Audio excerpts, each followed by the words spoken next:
Hi, welcome to my channel. Today I'm going to tell you guys about one of our favorite things that we did this last homeschool year.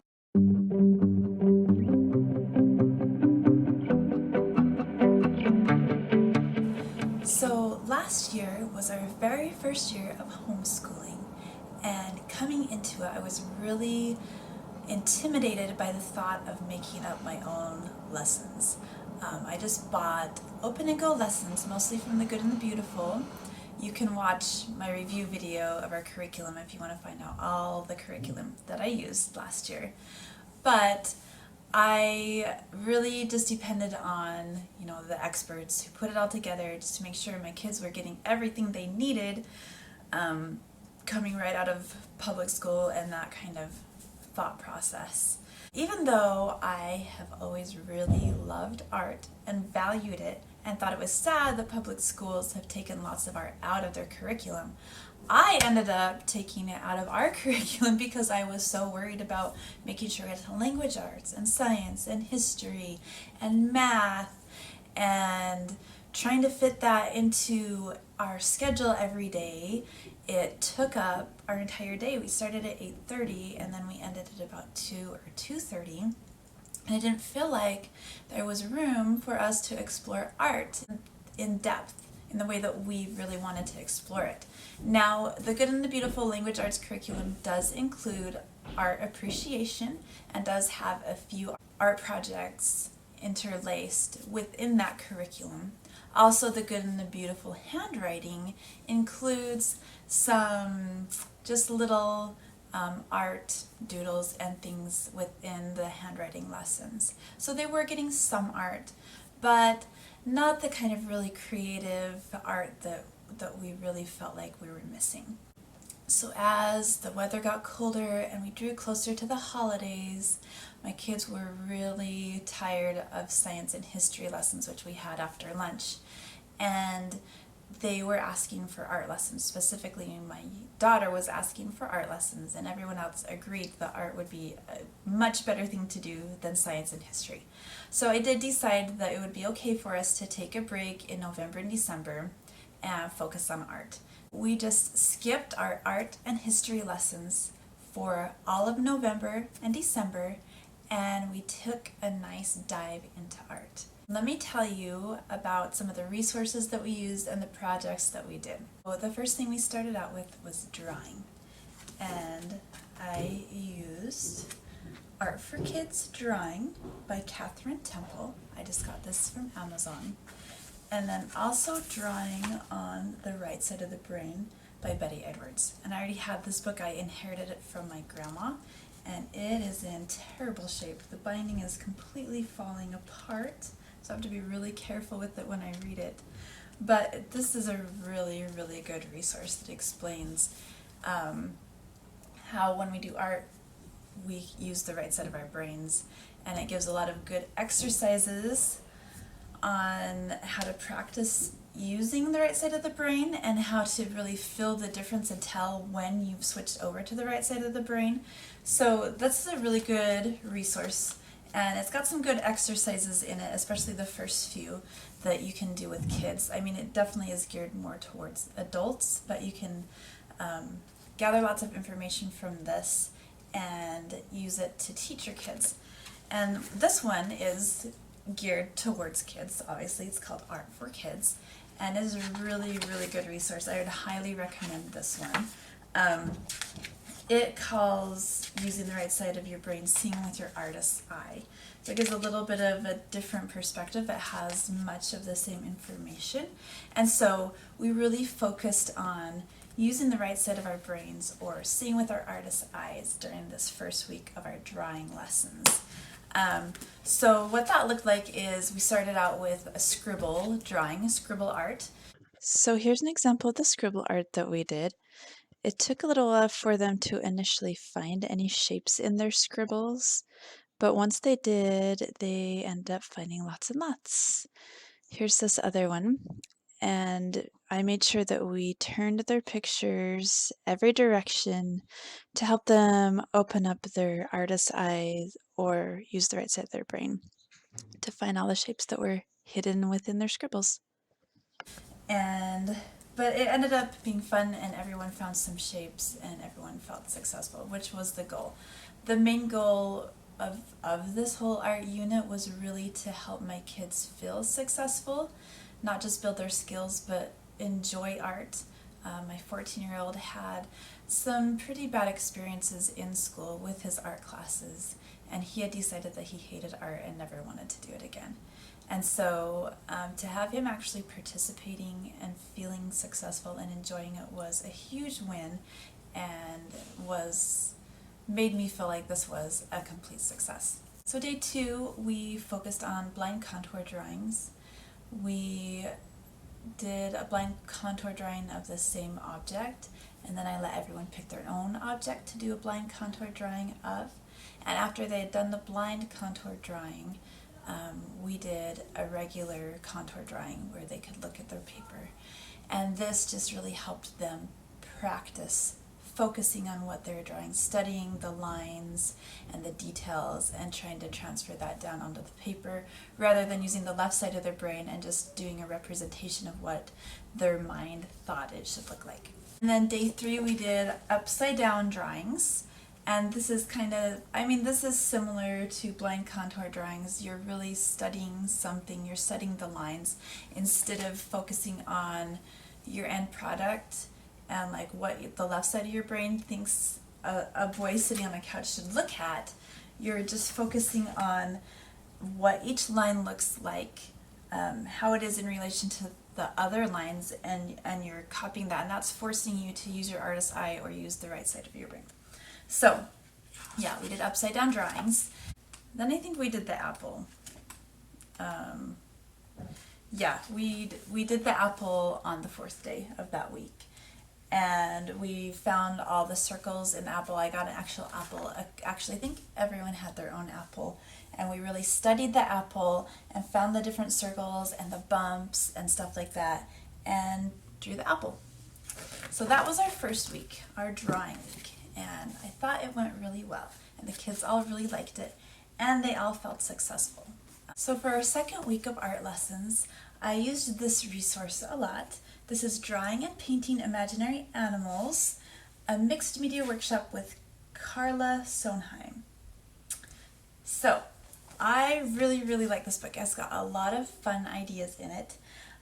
Me and my kids all thought that her art was just a little on the creepy side, and it wasn't our favorite kind of art, but we appreciate and understand that it is really good art, just not our style.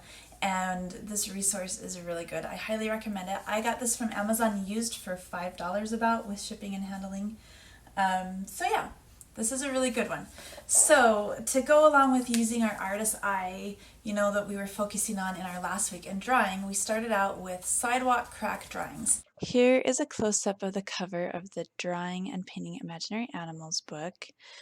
The first day we went outside and we looked all over our yard to find any shapes that looked interesting to us. And we brought out either just a piece of paper or a sketchbook. We found cracks in the sidewalk and the driveway and leaves and just other shapes that were outside. And we just did a quick little sketch of them. And then we brought those drawings inside and we found animal shapes within those drawings that we had found outside.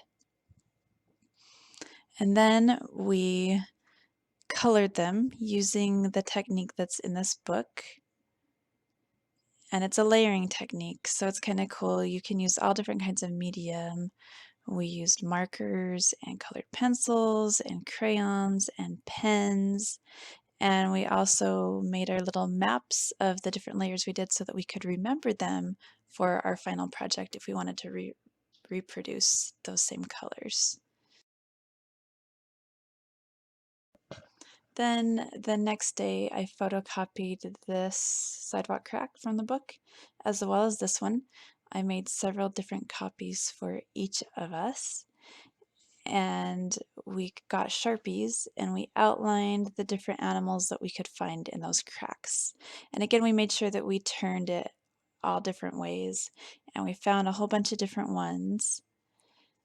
And then we picked our favorite ones and traced them onto tracing paper. So here's an example of some of the animals that we found and traced onto tracing paper. And once we had done that, we picked our very favorite one that we wanted to use in our final art project. So here's the little kitty that my kindergartner chose. And I scanned that into the computer and then enlarged it. And I don't have the enlargement, but here are the little birds that my daughter used for her final project. So they cut them out and then pasted them onto the final paper. And we used gesso, and we got out magazines and cut up magazines and used this collage with lots of texture and different things. And using the layering technique that we'd practiced before, we colored them, and they turned out really nice. And everybody was very proud of their finished product, and it was a really fun experience. So here are the final products that we made.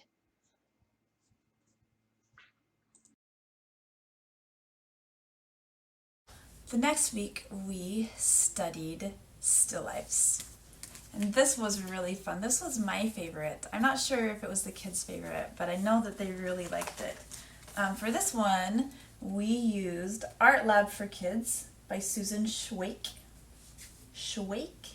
This I also got off of Amazon used for about $5. The first day, I set up a still life and we did a blind contour drawing. Here are the blind contour drawings that we did of the still life that I set up.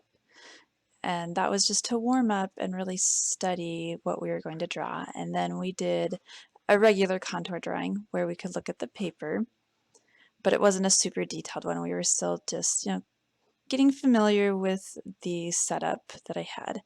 And then we tried charcoal. And again, it was the same still life. We made sure we were drawing from the same position, and we just were really focusing on being familiar with all the lines and shapes of the still life.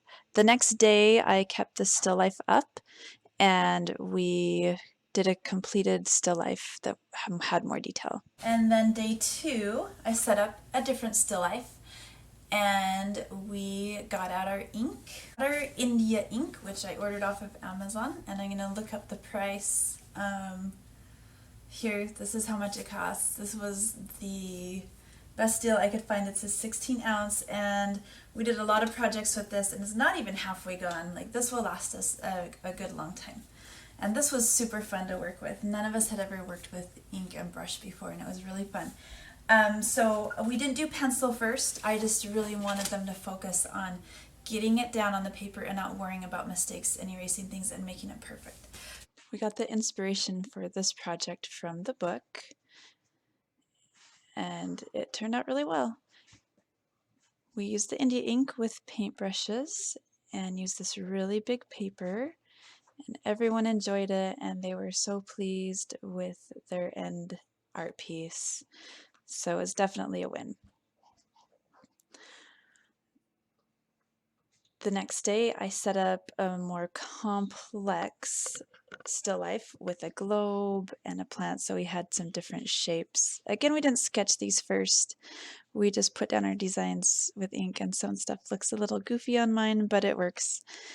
And everybody had a lot of fun and felt good about their final art pieces with this one. So, all right, this one goes this way. It's so cute. I love it. Now, the final project for this week was the kids set up their own still lifes. They chose everything they wanted to use and set it up. They chose what mediums they wanted to use and what kind of paper they wanted to use. And everybody felt successful except for my poor, sweet little kindergartner. He set up his Pikachu along with a few other things, and he started with the mouth here and it got smudged, and so he tried again and it just wasn't working. So he kept trying again and again. Here's the mouth again, and the eyes, and the cheeks, and the mouth, but he still didn't like how it looked. And he just kept trying and feeling really frustrated. Here's the ears, and the eyes, and the cheeks, and the little hands, and I thought it looked so cute, but he was not happy with it at all. He just was so frustrated and in tears, and finally he just decided to give up. And I wish I would have thought of him then, of sitting down with him and either like guiding him, like as I did it, have him do it and show him exactly how big to do the ears, where to put the face, or maybe even having me trace it lightly with pencil and then having him go over it with the ink. But I didn't think of it then, and so that it was a sad day for him. But the other days he enjoyed it and had fun, and overall it was good. That was just a little bump in the road that was kind of hard. So the next week we used this Art Lab for Kids book again, and we made these crayon scratchboard projects. This was super fun. The first thing you have to do though is get a paper and cover it with crayon, any colors and any designs you want, and you have to color really, really hard to cover the entire paper. So it took us a little while to do that. It was hard work and everyone's hands were getting really tired. I ended up helping most of them with it, and that was okay. So once we got it colored, we wrote our names or initials on the back so that we knew who was whose and also which way was up.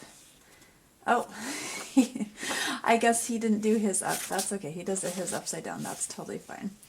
And then we got the India ink, and we mixed it just with a couple drops of dish soap to help it stick to the paper, or stick to the crayon rather, and we brushed it on and we let that dry overnight, and then the next day we were able to use the nails to scratch our designs in to our papers. And everyone loved this. They thought it was so fun, and it turned out so cool.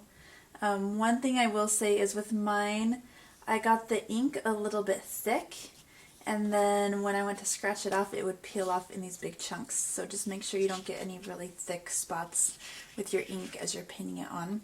Also make sure when you are mixing the ink with the dish soap, you don't make a bunch of bubbles, because that will not go well when you paint it onto your crayon.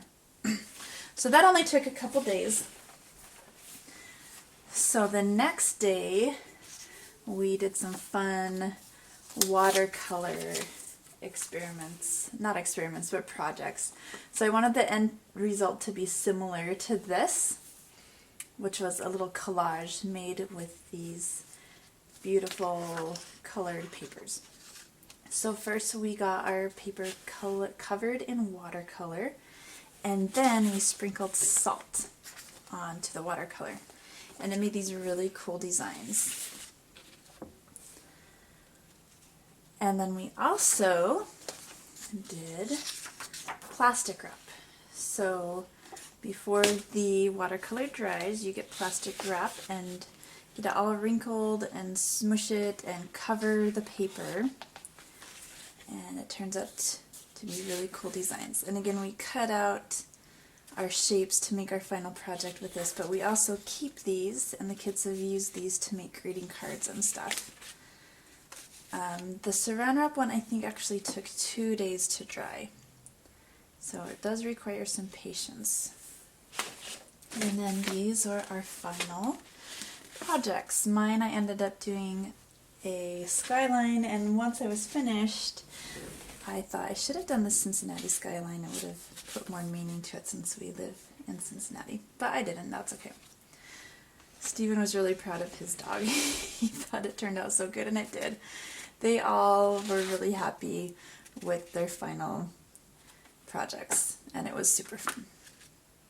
Our final week of art, we used this book, The Usborne Art Treasury, to learn about some famous artists and make some art pieces that were similar to theirs. So the first one I did was Starry Night by Vincent van Gogh. and a swirly landscape. So the main points of this was to use thick paint and to scrape designs in the thick paint. So here are our art pieces for that.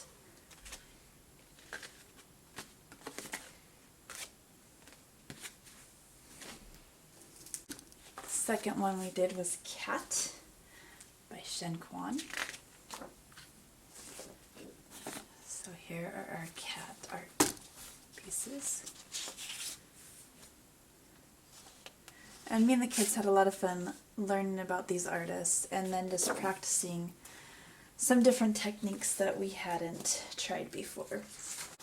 The Golden Fish by Paul Klee. And this one I told the kids they didn't have to do a fish, they could do whatever they wanted. And since it was close to Christmas, a lot of them chose Christmas themes. So this was just with crayon, with watercolor, and the crayon repels the watercolor, so it makes kind of a neat effect. Water Lily's Morning by Claude Monet. This one was super fun because we used tissue paper.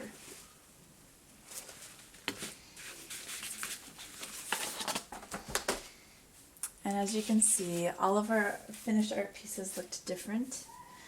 None of them were the same as each other, which I pointed out to the kids so they could realize that everyone's art is different and special in their own way. Thank you so much for joining me today as I shared with you the art unit block that worked well for us last year. I hope that you gain some insights and ideas and resources that you can use as you incorporate more art into the lives of your children. Bye, have a great week.